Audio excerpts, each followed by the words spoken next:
प्रणाम मित्रों। पिछले दिन हमने एक बहुत ही महत्वपूर्ण सीरीज का शुभारंभ किया है, चक्र और चक्रों का विज्ञान। उस पे कल हमने थोड़ी सी बातें की थी। आज हम प्रत्येक चक्र के स्वभाव,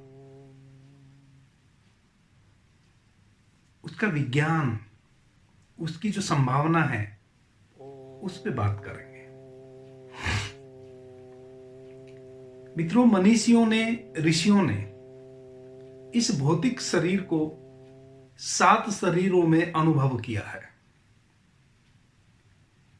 यह जो हमारा भौतिक शरीर है, जो हमें दिखता है, यह उतने भर नहीं है। यह 7 शरीरों की परत है। एक एक परत, एक परत के बाद दूसरी परत, 7 शरीर मनीषियों ने, जो योगी हैं, उन्होंने अनुभव किए हैं। और प्रत्येक शरीर का एक चक्र है। 7 शरीर हैं, 7 ही चक्र हैं।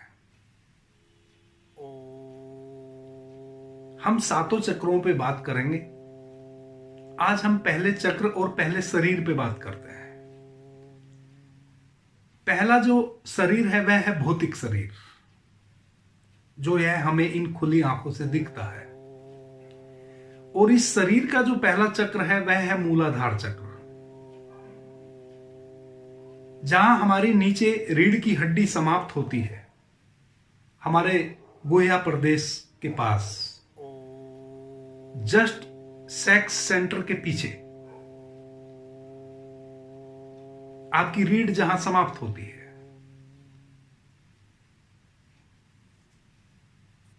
आपके सेक्स सेंटर और रीढ़ जहां समाप्त होती है, वहां बीचों बीच एक चक्र है।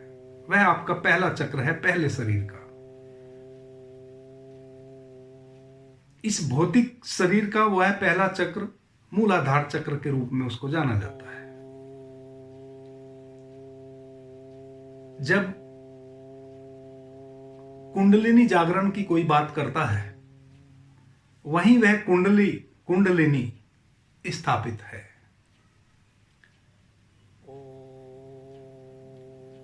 यह जो हमारा पहला चक्र है, इसकी जो केंद्रीय वासना है पहले चक्र की, वह है काम वासना। चूंकि यह सेक्स सेंटर के जस्ट पीछे स्थित है, इसकी जो पहली संभावना है, इससे जो ऊर्जा का आरोहण होता है, तो इसके निकट, सबसे ज्यादा निकट सेक्स सेंटर है। तो वह इसकी प्राथमिक अनिवार्य केंद्र है। आपका जो मूलाधार चक्र है, उसकी केंद्रीय जो वासना है, वह है आपकी काम वासना। अब यह जो काम वासना है, इसकी 2 संभावना है। इस चक्र की भी 2 संभावना है। यह जो आपका पहला मूलाधार चक्र है, इस चक्र की 2 संभावना है। पहली तो इसकी केंद्रीय वासना, जिसके ये सर्वाधिक निकट है, काम वासना। पहली संभावना तो इसकी यह है। दूसरी संभावना इसकी यह है,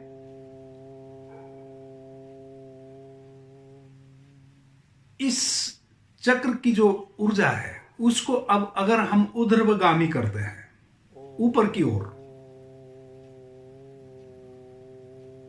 इस ऊर्जा को उठाते हैं, तो यह आध्यात्मिक यात्रा में सहयोगी बनती है।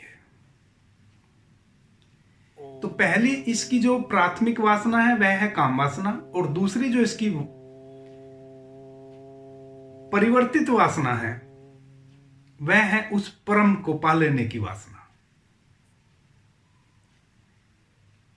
इसी चक्र की उस ऊर्जा को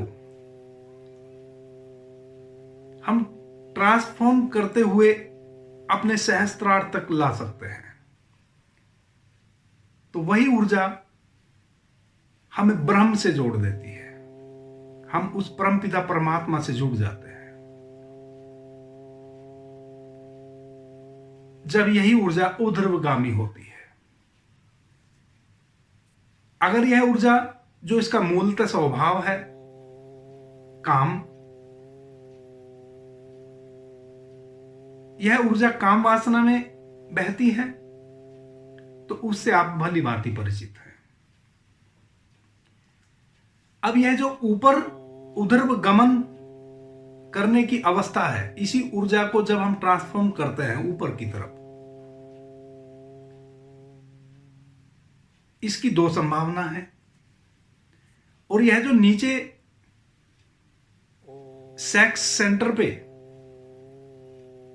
गमन कर रही ऊर्जा है, इसकी भी दो संभावना है। जब हम अपने मूलाधार चक्र के विषय में जानकारी पा लेते हैं, तो साधक के साथ दो घटनाएं घटती हैं। पहली तो प्राथमिक, चूंकि इसका स्वभाव इस चक्र का जो है यह सेक्स सेंटर के बहुत ही निकट है,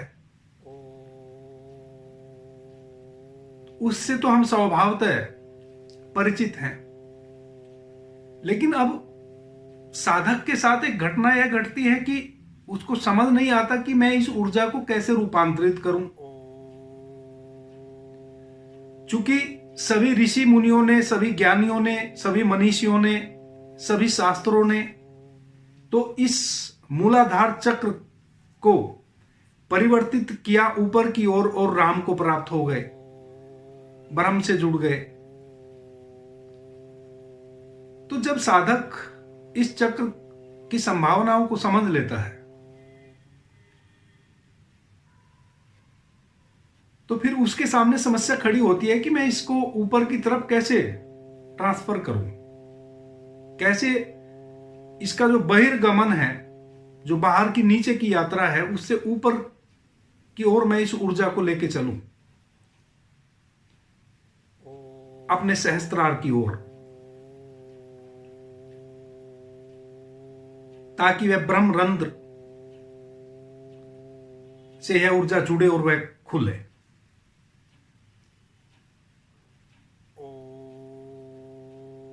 कैसे हमारा सहस्त्रार रूपी कमल दल खिले।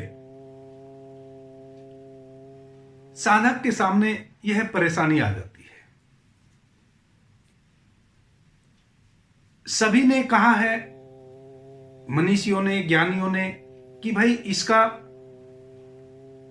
मूल स्वभाव तो काम वासना है, यह तो प्राकृतिक नेचुरली आपके मूलाधार चक्र का विषय है, यह तो उसके लिए नैसर्गिक है। मूलाधार चक्र में ऊर्जा स्टोर होगी, काम वासना की तरफ बहेगी, यह तो उसका प्राकृतिक सिद्धांत है। लेकिन उसका जो आध्यात्मिक में रूपांतरण किया जा सकता है और उस ब्रह्म से जुड़ा जा सकता है, उसके लिए अनेकों विधियां हैं, अनेकों शास्त्रों में विधियों का सिद्धांत दिया है। बहुत सारे ऋषि मुनियों ने अपनी अपनी थ्योरी दी है इस काम वासना को, अपने मूलाधार चक्र को जागृत करके ऊपर की ओर गति कैसे हो, उस संबंध में सूत्र दिए हैं। फिर भी गति हो नहीं पाती है, यह अड़चन है। उसी को मैंने सूक्ष्मता से पकड़ा है। क्यों गति नहीं हो पाती है? जानते सभी हैं कि मूलाधार चक्र जो है उसका विषय क्या है, मूलाधार चक्र क्या है, मूलाधार में छिपी अतुलनीय शक्ति का उपयोग क्या है, लगभग सभी जानते हैं। लेकिन उसको ट्रांसफॉर्म नहीं कर पाते हैं, रूपांतरित नहीं कर पाते हैं। और जितने भी विधियां शास्त्रों में बताई गई हैं उन विधियों से भी रूपांतरित नहीं कर पाते हैं। ऐसा नहीं कि वह विधि गलत है, हमसे एक चूक हो जाती है, गलती हो जाती है। हम जबरदस्ती रूपांतरित करने की कोशिश करते हैं उस एनर्जी को, उस ऊर्जा को। हम उसके साथ बलात् चेष्टा करते हैं और बलात् चेष्टा करके आप कुछ भी नहीं पा सकते हैं। जैसे आप एक स्त्री के साथ कोई बलात्कारी बलात्कार करता है, वह उसका प्रेम नहीं पा सकता है। असली चीज प्रेम थी। बलपूर्वक आप किसी का प्रेम नहीं पा सकते हैं। आप शारीरिक क्रियाओं से तो गुजर लेंगे बलपूर्वक, लेकिन जो असली चीज है वह है प्रेम। प्रेम आप बलपूर्वक किसी का नहीं पा सकते हैं, और वही तो असली चीज थी। बलपूर्वक आप कुछ भी नहीं पा सकते हैं। जो भी महत्वपूर्ण है वह नहीं पा सकते हैं। जो असार है वह पा सकते हैं। जो सार है, जिस चीज में सार है, वह आप बलपूर्वक नहीं पा सकते हैं। तो जितनी भी विधियां हैं, चाहे वह शास्त्रों में है, चाहे किन्हीं संत महात्माओं के द्वारा उद्धृत की गई हुई है, उन विधियों के माध्यम से अगर आप अपनी ऊर्जा को रूपांतरित नहीं कर पाते हैं, इसका मतलब कहीं चूक हो रही है। वह चूक यह हो रही है कि आप बलात् चेष्टा करते हैं, जबकि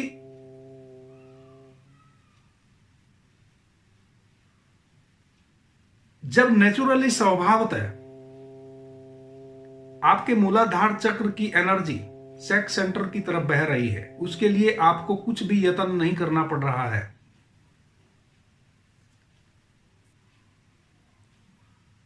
तो उसको रूपांतरित करने के लिए यत्न करने की कोई भी जरूरत नहीं है। ऊर्जा तो सतत वहां से बह रही है। आपके अंदर काम का विचार आता है, काम सेंटर पे ऊर्जा पहुंच जाती है।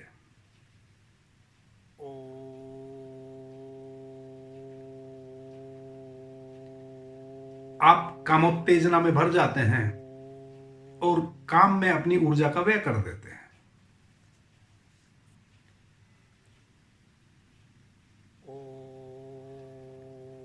अब यहां दो संभावना है। पहली संभावना तो यह है कि आप काम ऊर्जा में भरे रहें, आप काम की वासना से भरे रहें, आप जीवन भर काम की यात्रा में यात्री बने रहें। दूसरी संभावना है आप उसको रूपांतरित करें। अब साधक क्या करता है कि जबरदस्ती उसको रूपांतरित करना शुरू कर देता है, बलात् चेष्टा करना शुरू कर देता है।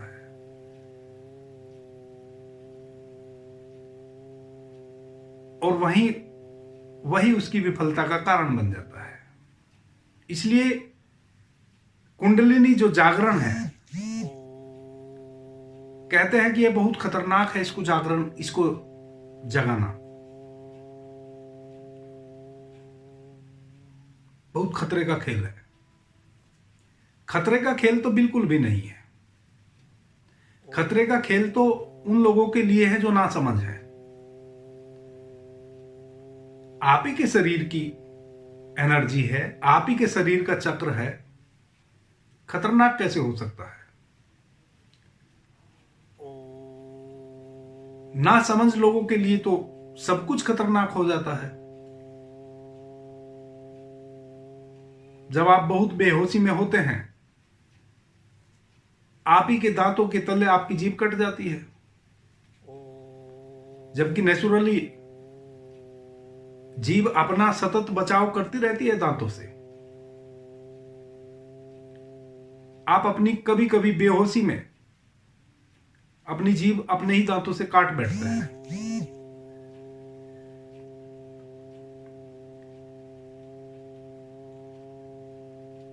सबसे पहले अगर इस चक्र को आपने अपने सहस्त्रार की ओर रूपांतरित करना है, आध्यात्मिक लाभ लेना है, आध्यात्मिक यात्रा करनी है। आध्यात्मिक यात्रा करने के लिए भी एनर्जी चाहिए। यही मूलाधार चक्र की एनर्जी आपकी आध्यात्मिक शक्ति बनती है। इसको अगर रूपांतरित करना है तो पहले आपको काम वासना को समझना होगा। आप क्या करते हैं कि काम वासना का दमन करना शुरू कर देते हैं। काम उठा, आपने दमन कर लिया। साधक यह भूल करता है, यह है बलात् चेष्टा। जब स्वभावतः नेचुरली, नैसर्गिक, प्राकृतिक रूप में आपके मूलाधार चक्र का केंद्र आपका सेक्स सेंटर है, तो ऊर्जा तो वहां बहेगी। आप जबरदस्ती उसको रूपांतरित नहीं कर सकते हैं। अगर आपने रूपांतरित जबरदस्ती करने की कोशिश की, आप पागल हो जाएंगे। यही खतरा है। इसी को कहते हैं कि कुंडलिनी जागरण बड़ा खतरनाक है, ना समझ लोगों के लिए है। आपको उसको रूपांतरित करने के लिए कोई चेष्टा नहीं करनी है। उसके लिए तो छोटा सा सिद्धांत काफी है।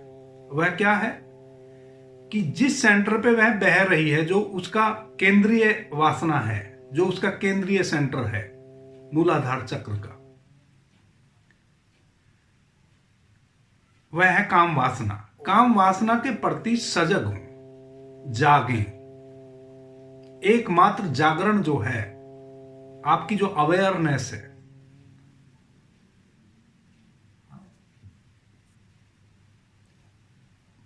वह आपकी उस ऊर्जा को रूपांतरित करने में सहायक होगी।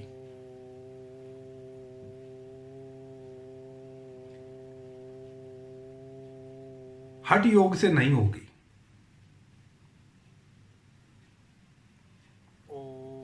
बलात् चेष्टा करने से नहीं होगी।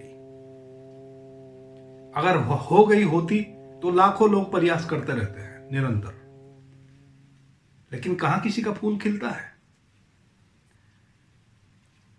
देखिए हठ योगियों को,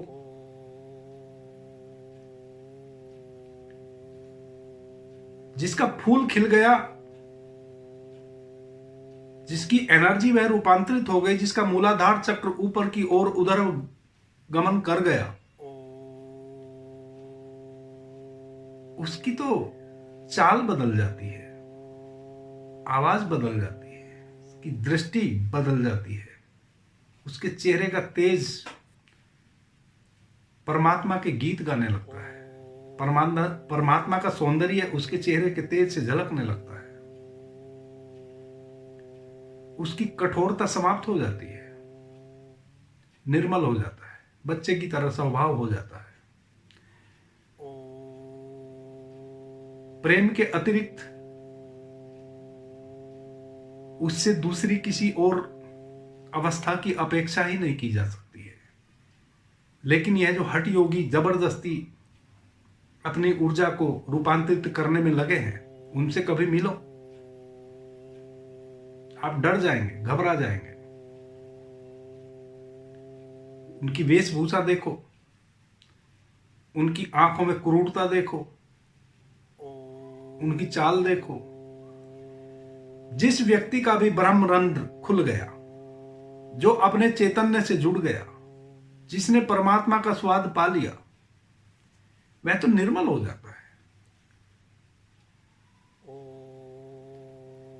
सारा इतिहास, सारे शास्त्र भरे पड़े हैं जो इस बात का संकेत देते हैं। और जिन लोगों के हमने मंदिर बना लिए हैं, चर्च बना लिए हैं, शिवालय बना लिए हैं, वह सब भी कहते रहे हैं सदैव। कृष्ण भी कहते थे कि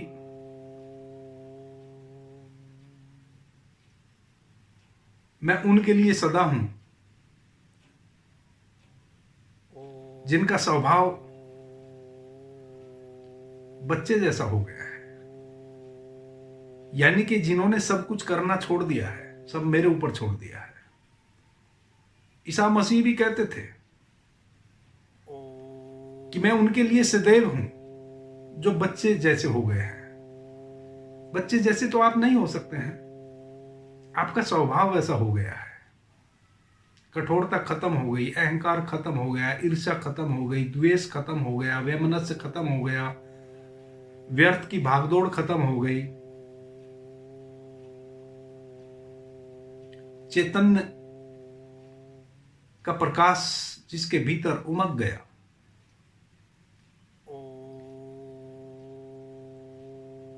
वह निर्मल हो जाता है। उसका स्वभाव निर्मलता से भर जाता है। उसकी आंखों में फिर आप कोई वासना नहीं देखेंगे। अभी आप जिसको भी देखें, आप देखें, किसी की भी आंखों में झांक के देखें, कुछ पाने की प्यास से भरी है। प्रत्येक व्यक्ति कितने ही बड़े पद पे हो, कितने भी धनी धनाढ्य हो, उसकी आंखों में गौर से देखें, कुछ खालीपन पाएंगे, कुछ डिमांड मांग उसके आंखों में पाएंगे। उसकी आंखें किसी प्यास से भरी होंगी। लेकिन जिसने उस प्रभु को जान लिया, जिसका ब्रह्मरंध्र खुल गया, जिसका यह कमल सहस्त्रार कमल दल खिल गया, जिसका चैतन्य जग गया, जिसने उस परमात्मा से एक बार जुड़ लिया, उसकी आंखों में देखें, एक विशेष रोशनी पाएंगे। उसकी आंखें कुछ दे रही होंगी, कुछ बांट रही होंगी, कुछ कह रही होंगी। यही उसकी पहचान है। सिद्ध पुरुष की क्या पहचान हो सकती है? और यही पहचान है। उसके रोवे रोवे से कुछ आपको मिलता हुआ प्रतीत होगा। उसकी भाषा से, उसकी चाल में एक रिदम होगा। उसके चेहरे पे एक विशेष तेज होगा। उसकी आंखें निर्वासना में निर्वासित होंगी, कुछ दे रही होंगी, प्यास से नहीं भरी होंगी।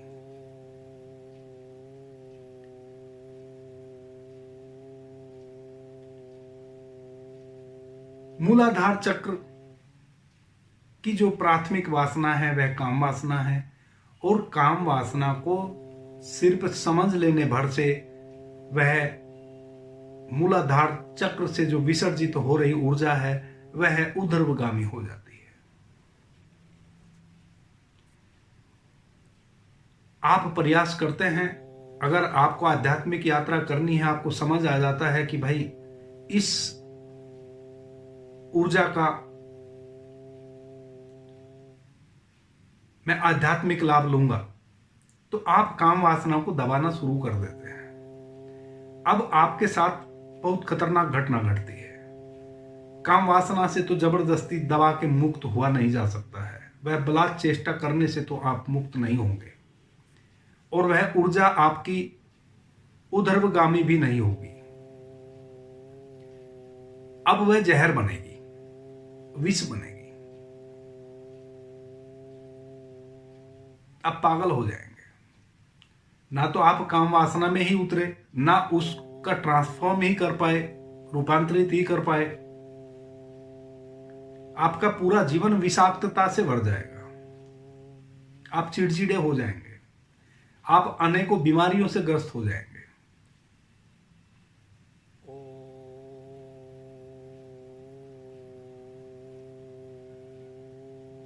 दमित जिस चीज को भी आप करेंगे, दमन बहुत खतरनाक है, चाहे वो बाह्य स्तर पे हो या भीतरी स्तर पे हो। जिस चीज का भी आप दमन करेंगे वह और ताकत से सिर उठाएगी। आप अपने बाह्य जीवन में देखो, जिसको भी आप दबाने की कोशिश करते हैं वह अपनी शक्ति को अर्जित करके फिर सर उठाता है। आप एक संघर्ष में पड़ जाते हैं।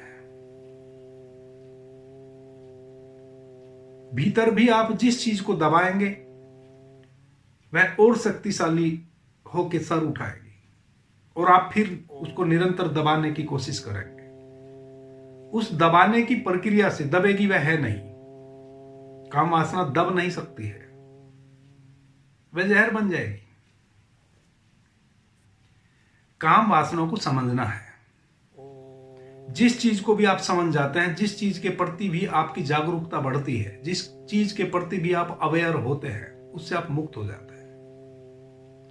काम वासना को समझो, यह उठती कहां से है। काम वासना के विचार आते हैं आपके मस्तिष्क में।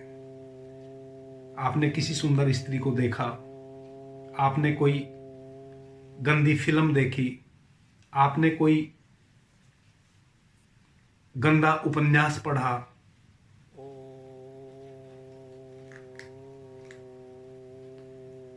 आपने असंग मित्रों के साथ संग किया, असंगति की, वहां से काम वासना के बीज आपके मन में रोपे जाते हैं स्वभावतः।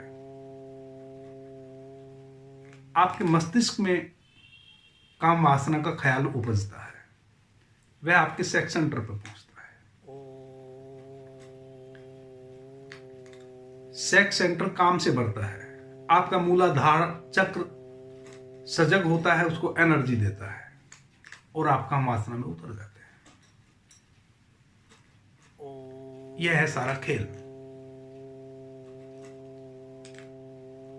अब अगर इस ऊर्जा को रूपांतरित करना है तो सीधी सी बात है, अपने मस्तिष्क में वह जो काम वासना के ख्याल आते हैं, वह जो जब आप किसी स्त्री पे आपकी दृष्टि पड़ती है, आप उसके एक एक अंग का अपने भीतर अवलोकन करने लगते हैं, उससे काम वासना जागृत होती है। वह एक विचार बन जाता है आपके भीतर काम वासना का।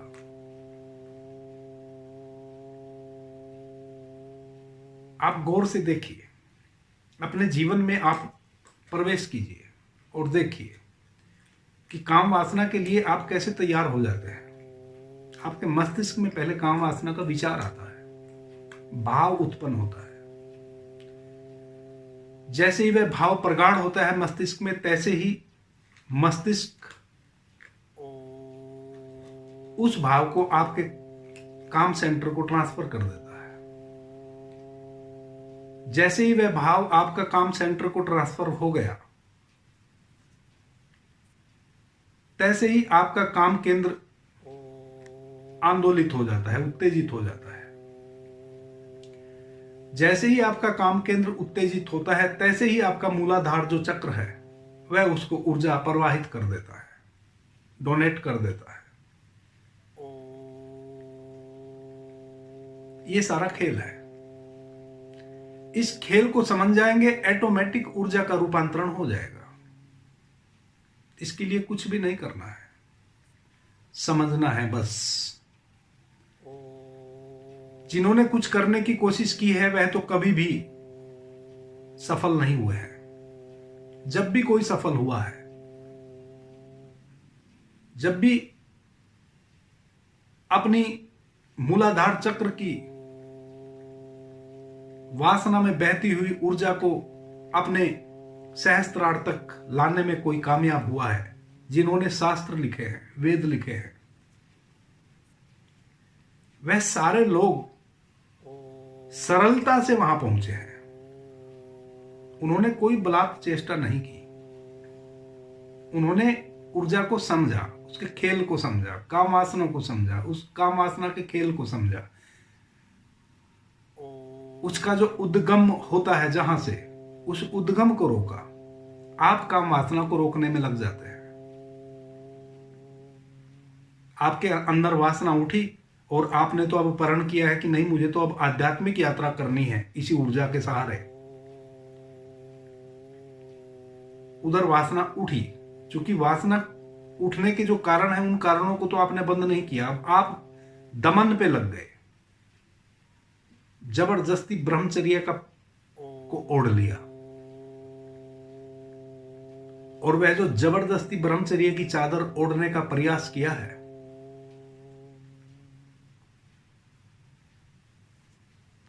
ब्रह्मचर्य घट नहीं सकता है, ऊर्जा का रूपांतरण नहीं हो सकता है।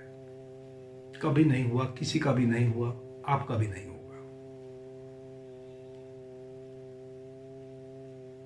जैसा कि मैंने कहा कि पहले आपके मस्तिष्क में विचार आता है। विचार कहां से आता है? कोई भी विचार आपको बाहर से मिलता है।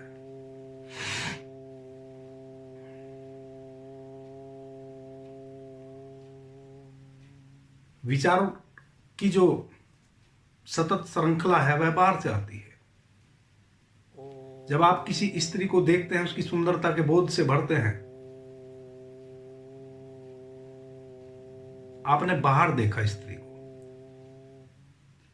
उस सौंदर्य को, बोध को आपने भीतर अनुभव किया, फिर आप उस अनुभव को भाव में रूपांतरित किए, निरंतर उस पर विचार किए। उस विचार की परिणति आपका काम सेंटर का सजग हो जाना है, उत्तेजित हो जाना है। और चूंकि उसका प्राथमिक सेंटर है मूलाधार चक्र, मूलाधार चक्र उसको एनर्जी दे देगा, डोनेट कर देगा। आप कामोत्तेजना में उतर जाएंगे।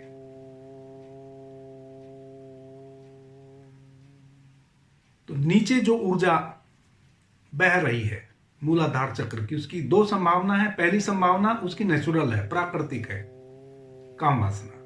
दूसरी संभावना उसकी यह है कि आप दमन करने में ना लग जाएं। बहुत सारे लोग ऐसा कर रहे हैं, उनका जीवन विषाक्त हो गया है, वो जहर से भर गए हैं, क्रोध से भर गए हैं, नाहक कुरूपता ले आए हैं अपने जीवन में। समझो,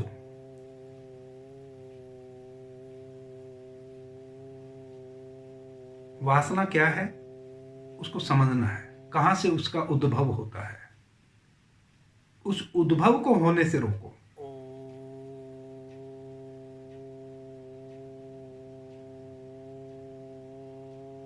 जो फिल्मों के माध्यम से, कामुकता से भरे उपन्यास के माध्यम से, कामुकता से भरे चित्रों के माध्यम से, असंग मित्रों के माध्यम से जो विचार आता है काम का, वहां उसको रोकने की जरूरत है। स्वभावतः आपकी ऊर्जा ट्रांसफर हो जाएगी। चूंकि आपका जो मूलाधार चक्र है वहां से सतत ऊर्जा बह रही है। अब उसको बहने का मौका अगर नीचे नहीं मिलेगा तो वह ऊपर की ओर बहेगी। दूसरी, जब वह ऊपर की ओर बहने लगेगी तब भी दो संभावना है।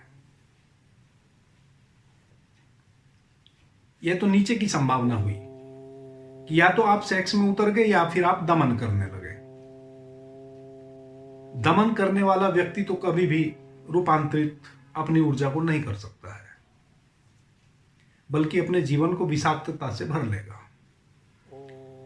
और इसीलिए कहा गया है कि कुंडलिनी जागरण बहुत खतरनाक है, क्योंकि अबोधता के कारण हम उसको खतरनाक बना लेते हैं, हम दमन कर लेते हैं, और वह जो दमन हो जाना है वह ऊर्जा विषाक्त हो जाती है, आपके रोए रोए में विषाक्तता भर देती है, आपकी वाणी में कठोरता लाएगी, आपकी आंखों से हिंसा झलकेगी, एक पागलपन लाएगी आपके भीतर। दमन नहीं करना है। जब तक आप उस काम वासना की ऊर्जा को समझ ना लें, दमन नहीं करना है। स्वभावतः मुक्त होंगे तो होंगे। जैसे ही आपको समझ विकसित होगी, जैसे ही आप जागृत होंगे कि ये काम वासना का खेल है क्या, इससे संतुष्टि भी कहां मिलती है। वासना तो दुष्पूर है। वासना दुष्पूर कहा है ऋषियों ने, क्योंकि वासना की पूर्ति कभी की नहीं जा सकती। पीछे हमने वासनाओं पे बहुत चर्चा की है इससे पहली सीरीज में। वासना क्या है, क्या खेल है वासना का, उससे कैसे बचे। जागें। कहां से वासना का उद्भव होता है उसके प्रति जागें, एक बात। दूसरी बात, वासना की पूर्ति नहीं की जा सकती, इसके प्रति अवेयर हों कि जब अब तक नहीं हुई आगे भी नहीं होगी। आज आप वासना में उतरे, कल फिर खाली, कल फिर आयोजन में लग गए। एक स्त्री से आपकी वासना की पूर्ति नहीं हो सकती, 1000 स्त्री से भी नहीं हो सकती।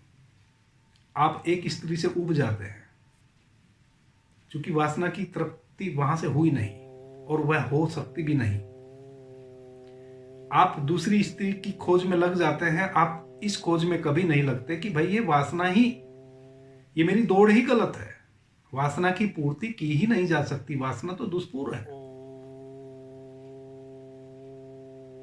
आप दूसरी स्त्री की खोज में लग जाएंगे, आप इस खोज में नहीं लगेंगे भीतर कि भाई ये खेल क्या खेल रहा हूं मैं। दूसरी क्या, चौथी, पांचवी, 100 स्त्रियों के पास भी आप जाएंगे, काम वासना की पूर्ति तो हो नहीं सकती है, वह तो असंभव है।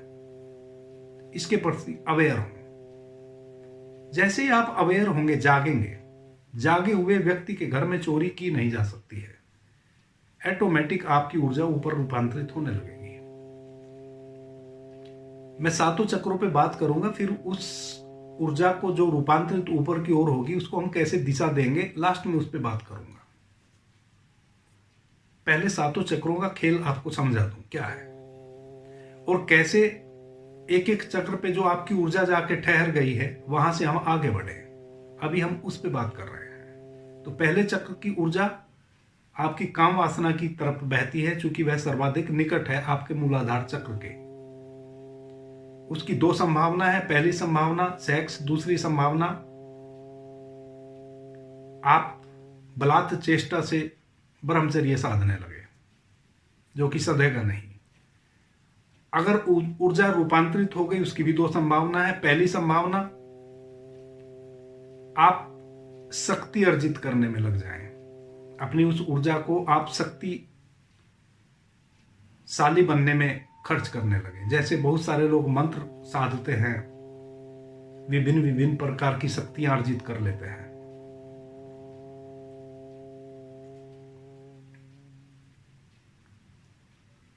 दूसरी संभावना है परमात्मा को पा लेने की।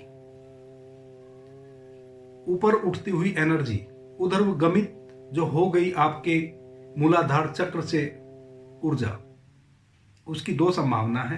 पहली संभावना आप शक्ति अर्जित करने लग जाएं, दूसरी संभावना आप उस परमात्मा से भर जाएं, आप उसको अपने सहस्त्रार तक आने दें और आपका ये सहस्त्रार रूपी कमल दल खिले और आप ब्रह्म में प्रवेश कर जाएं। आप परमात्मा को पा लें, जिसको पाके सब कुछ पा लिया जाता है, जिसको पाने के बाद कुछ भी ऐसा नहीं बचता है जो पाने योग्य हो। 2 संभावना है।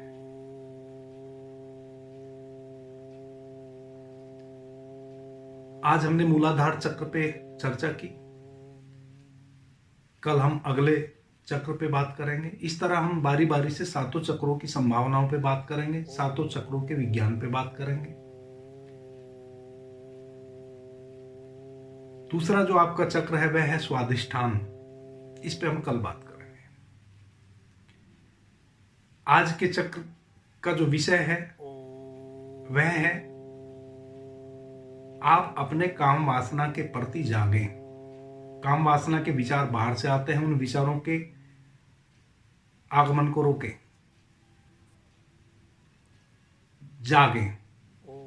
जैसे ही आप जागेंगे वह विचार रुक जाएंगे। आप पहरेदार हो गए अपने, आपसे गुजरते हुए ही अब किसी विचार को भीतर आना होगा। आप सजग है, अवेयर है। और जब आप अवेयर हैं तो चूंकि आप अब शक्ति की साधना में लगने वाले हैं, तो आप उन विचारों को बाहर ही रोक देंगे। बाहर ही रोक देने का मतलब है कि अब आप वह गंदी फिल्में नहीं देखेंगे। आप गंदे असंग जो आपके मित्र हैं उनसे संगति छोड़ देंगे, क्योंकि उनसे संगति अगर बनी रही तो वह आपको खींच खींच के लाएंगे बाहर।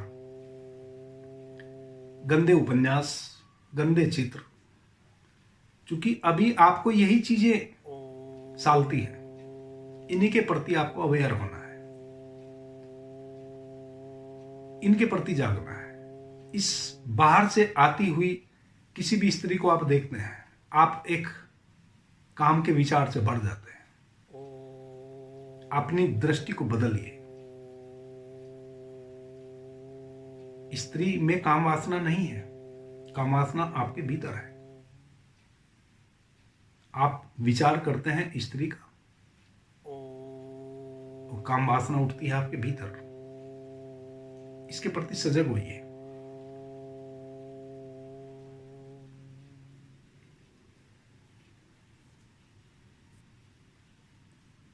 जैसे ही आप सजग होते हैं बाहर से आते हुए इन दूषित विचारों के प्रति, तैसे ही आपका मनस पटल पे शुभ विचार चलने शुरू हो जाएंगे। और जब बहुत लंबे समय तक आपके मस्तिष्क से सेक्स सेंटर की ओर कोई विचार काम वासना का नहीं जाएगा,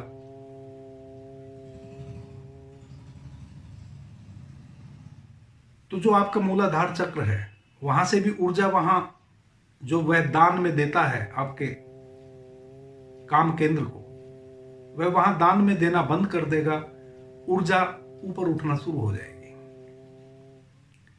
उसके लिए आपको कुछ भी नहीं करना पड़ा, सिर्फ आपको जागरण लाना पड़ा अपने भीतर। उन चीजों के प्रति जागना पड़ा जो दूषित है।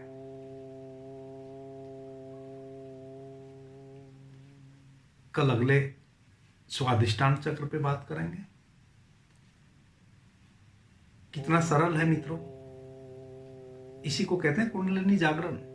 इसके लिए ना जाने कितनी खतरनाक खतरनाक विधियां बताई गई हैं। बहुत सीधा सा सरल सा खेल है।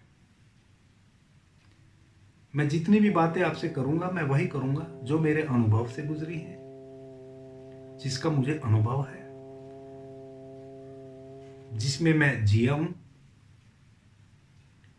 और जीता हूं।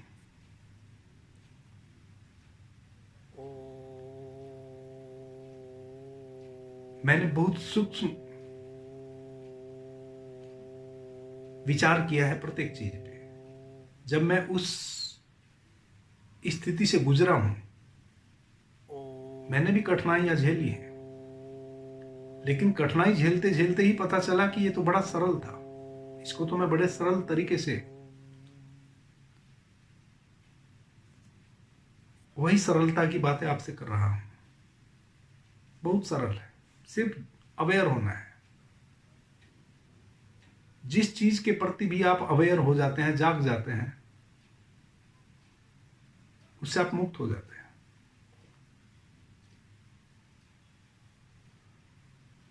अभी के लिए इतना ही। आपने मुझे ध्यान से, प्रेम से सुना, उससे मैं बहुत अनुग्रहित हूं। सभी मित्रों को मेरा प्रणाम, धन्यवाद।